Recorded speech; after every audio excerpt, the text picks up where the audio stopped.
Nous voici pour le second set Pharaoh's Servant, sorti le 13 juillet 2000. Donc c'est le second set principal de la série 2, après Magic Ruler sorti en avril 2000 au Japon. Celui-ci et Magic Ruler ont formé Maître des Magies en France en 2002. Donc ça c'est un set qui contient 52 cartes pour le full set et 56 cartes pour le master set. Donc aujourd'hui je vais vous présenter le master set puisque j'ai les 4 cartes supplémentaires qui sont dans une rareté dite ultra parallèle rare. Donc vous allez voir, c'est un petit peu différent de ce qu'on a connu nous en TCG. Ce set marque l'arrivée aussi des monstres de Pegasus, donc les monstres Toon.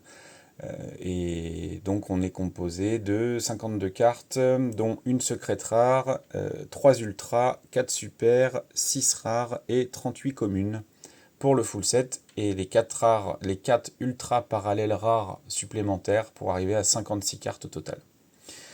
Donc set très intéressant, qui marque donc du coup l'arrivée des monstres Toon.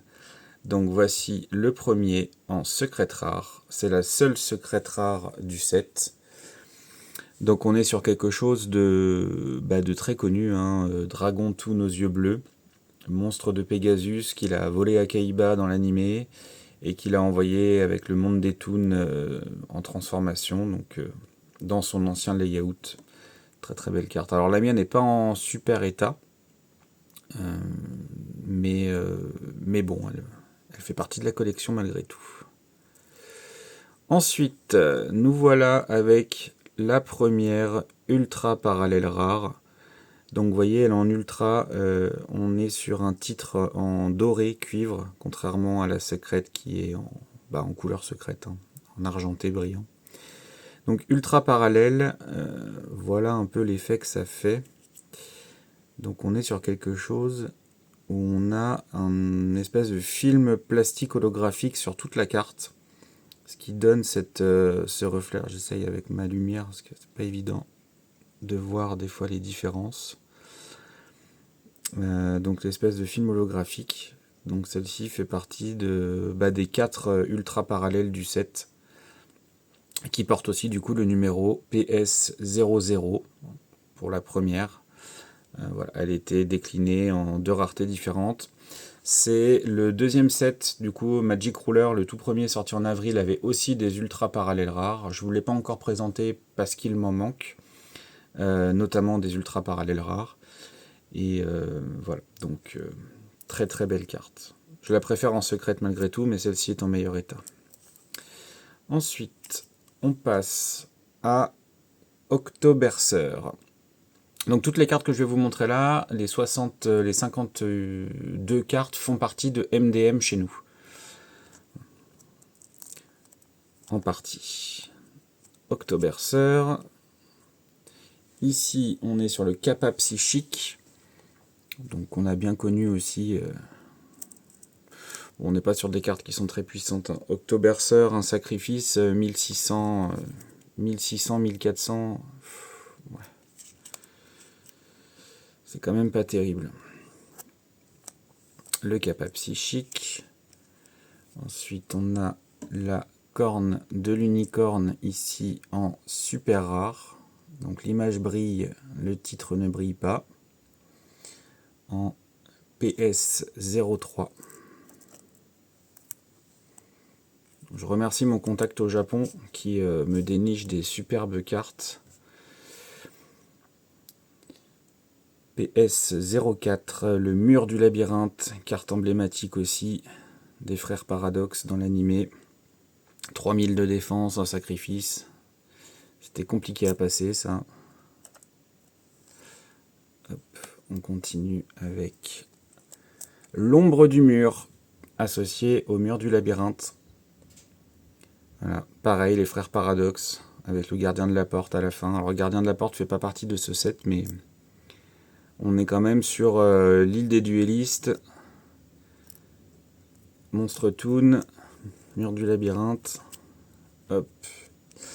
Ici, on a Twin Long Roads numéro 2. Alors, très drôle, le nom japonais, je ne sais pas, mais en tout cas, le nom anglais et français, on n'a pas eu de traduction en France. Donc même la carte monstre française porte un nom anglais. Voilà. Bon, un monstre qui restera pas dans les annales, encore une fois. L'ogre de granit Grotto. Pareil. 1600, 1500, un sacrifice. C'est quand même pas la folie. Donc ici, toujours sur des cartes communes. Le PS08, le labyrinthe magique. Ici, on est sur la première carte rare. Alors, carte rare, on a dit, il y en avait 6. Donc, celui-ci, c'est repos éternel.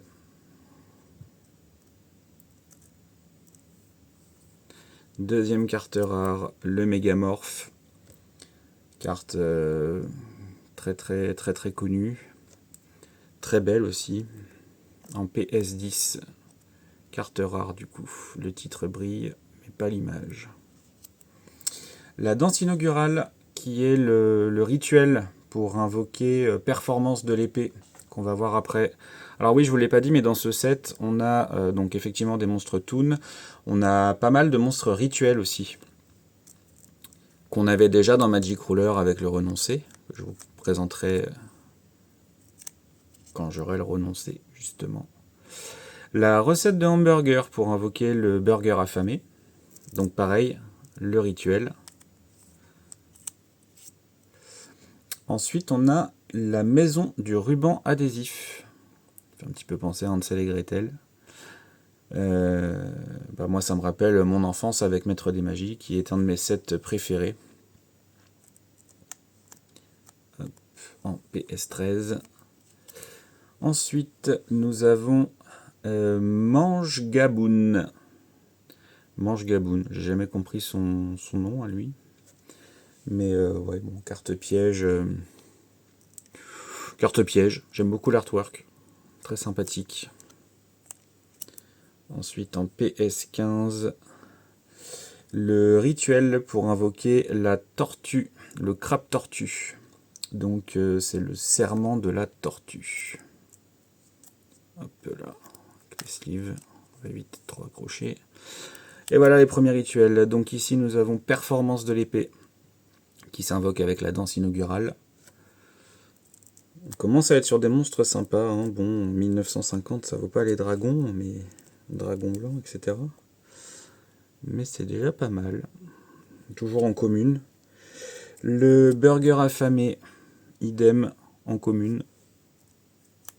Toujours avec ses anciens layouts, j'apprécie particulièrement. Ensuite, le crabe tortue 2550-2500, on commence à taper un peu plus fort en termes de puissance. Ici, on le retrouve en commune aussi. Crabe tortue.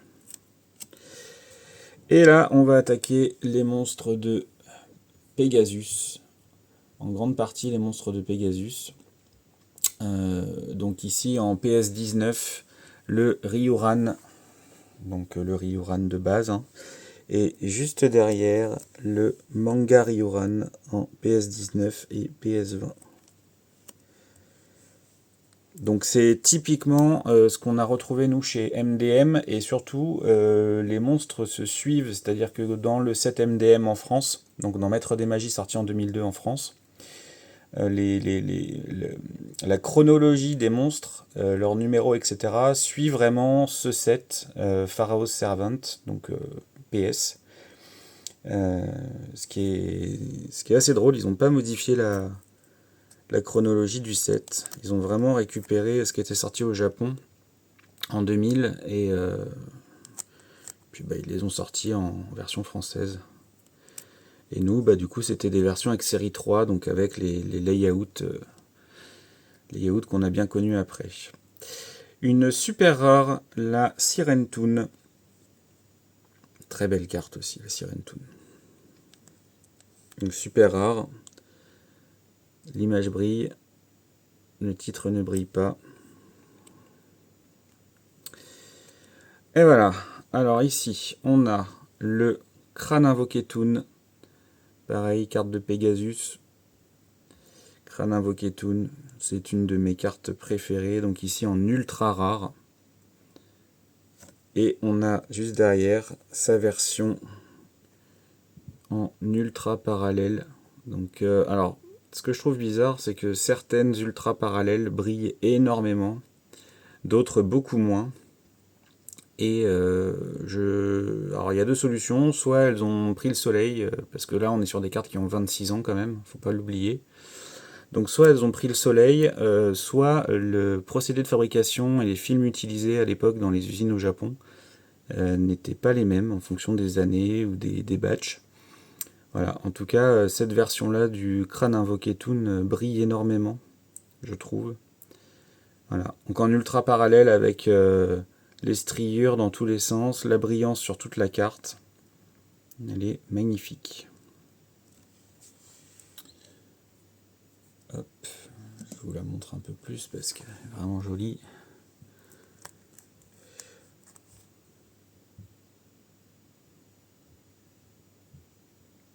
Magnifique. Ensuite, une autre ultra rare. Alors, lui, son nom, j'ai toujours du mal. Yosan-Ryu. Bon. Très belle carte aussi. Et elle a eu droit, de la même façon, à sa version ultra parallèle. Pareil, beaucoup de brillance pour cette carte. Je vais vous la montrer un petit peu mieux. En fonction de la luminosité. Donc là, on est sur des cartes relativement rares à trouver. On n'est pas sur des cartes à quelques centimes. Hein. Ce sont des cartes anciennes. Moi, j'ai la chance d'avoir un contact au Japon qui part dénicher ces magnifiques cartes pour moi. Je cherche aussi de mon côté, évidemment, mais bon, c'est un avantage, sachant que c'était vraiment dédié au marché japonais. À cette époque-là, Yu-Gi-Oh! Était pas très connu, même sur le marché asiatique, de manière générale, il n'y avait pas, c'était principalement au Japon. Donc ces cartes-là, bon, maintenant on les retrouve un petit peu partout dans le monde, mais elles n'ont pas été... Soit elles ont été maltraitées, soit il faut les faire venir de loin, donc faut être patient. Là, on est sur des cartes, celle-ci vaut une vingtaine d'euros à peu près, un peu plus dans cet état-là. Ça dépend à qui vous l'achetez ou vous la trouvez, mais voilà, très très belle carte. Yosan-Ryu. Ensuite, et ben voilà, du pur Pegasus, le monde des toons en ultra rare. Donc là, le monde des toons, pareil, carte emblématique de Pegasus. J'essaye de bien vous la montrer. Donc celle-ci est en ultra rare et elle a droit à sa version ultra parallèle. Donc en ultra standard.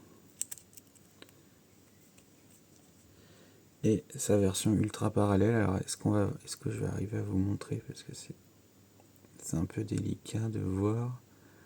On arrive à voir qu'elle brille quand même pas mal.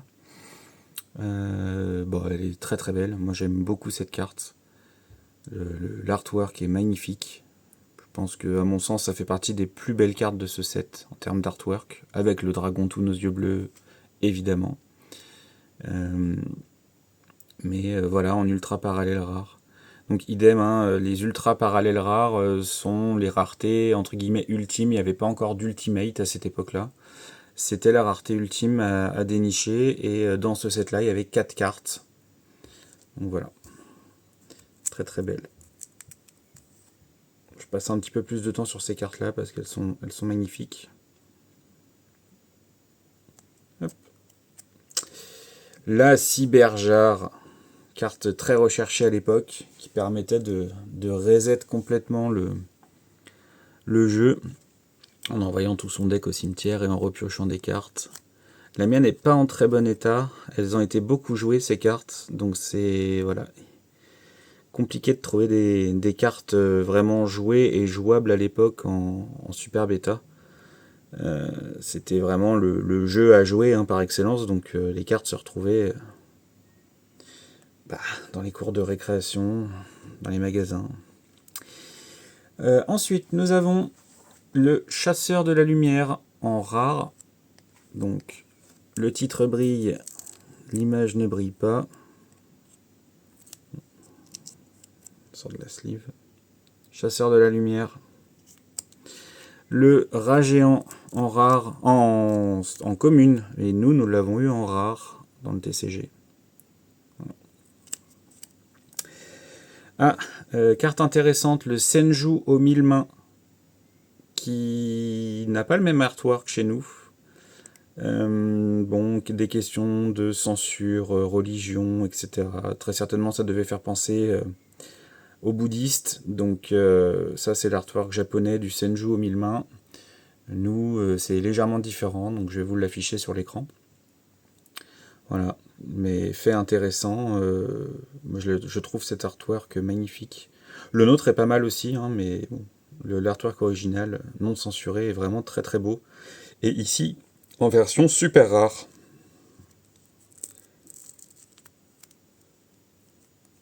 Ah. Ça colle. Donc en PS29. Ensuite, nous avons la Tortue OVNI PS30. Bon. Ensuite, nous avons, alors après la Tortue OVNI, c'est l'Attaquant Éclair. PS31. J'aime beaucoup l'artwork aussi. Donc lui, beaucoup d'attaques, beaucoup de défense. Je me souviens plus exactement de son effet parce que moi je suis collectionneur avant tout, non pas joueur. Mais il avait un effet où il perdait 400 d'attaque, quelque chose comme ça, à chaque tour. Je saurais pas vous dire exactement, mais 4 étoiles avec autant d'attaque et de défense, c'est louche. Ensuite, nous avons le Karatéka.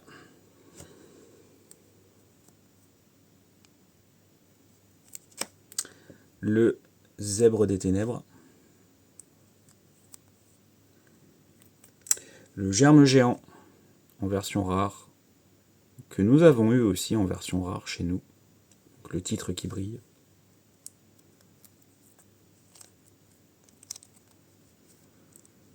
PS35, le Momonga Agile en version rare.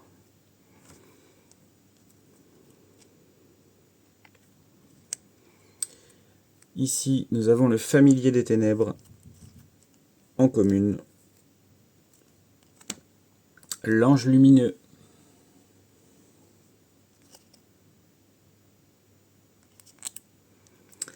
Le Sanglier Soldat.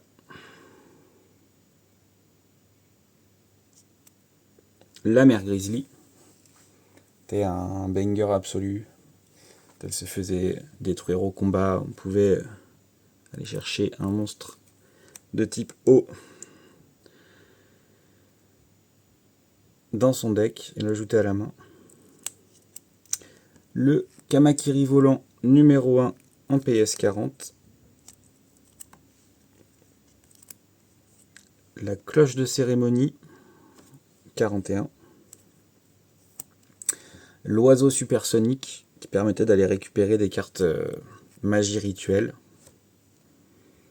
Très utile. La Tomate Mystique dans son artwork original, que nous n'avons pas eu, nous, comme ça. Pareil, je vous mets une photo de celle qu'on a connue, nous.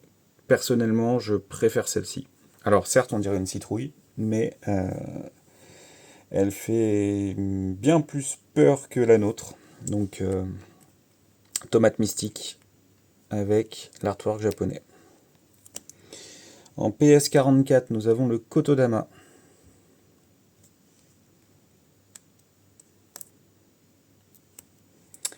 Ensuite, après Kotodama, comment il s'appelle? Puissance de Gaïa, je crois. Puissance de Gaïa.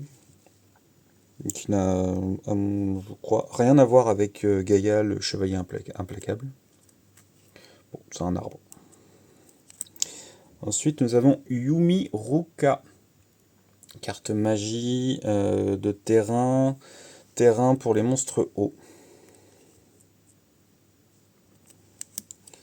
Je crois qu'ensuite c'est destruction de lave Donc magie de terrain pour les monstres feu, comme d'habitude, une petite synergie, voilà. Ensuite nous avons le courant d'air ascendant, la magie de terrain pour les monstres vent, il me semble. L'éclat lumineux pour les monstres type lumière. Donc on reste sur la synergie des terrains. La zone de plasma mystique, ça c'est pour les monstres de type magicien, il me semble. Et enfin, le messager de la paix, que nous avons ici en super rare. La dernière carte du set, la numéro 51. Voilà. Bon allez, je vous les remontre quand même parce qu'elles sont vraiment très belles. J'ai fait assez vite sur la partie carte commune, mais j'avoue que les UPR, elles sont quand même très très belles. Hop, hop, et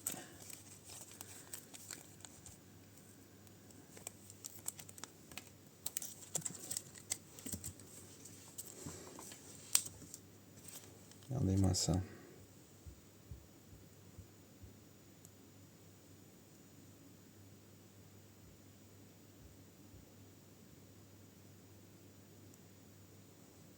Magnifique.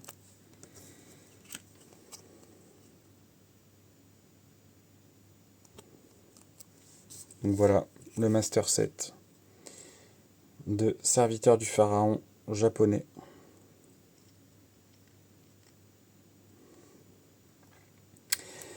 J'espère que cette vidéo vous a plu. N'hésitez pas à commenter. J'ai essayé de faire un peu plus court. L'idée c'est de pas que ça dure non plus 3 heures. On est sur des petits sets. Donc voilà, j'espère que ça vous a plu. N'hésitez pas à me remonter les choses qui pourraient... voilà, vous voulez que j'explique un peu plus ou un peu moins. Et à très bientôt pour une nouvelle vidéo.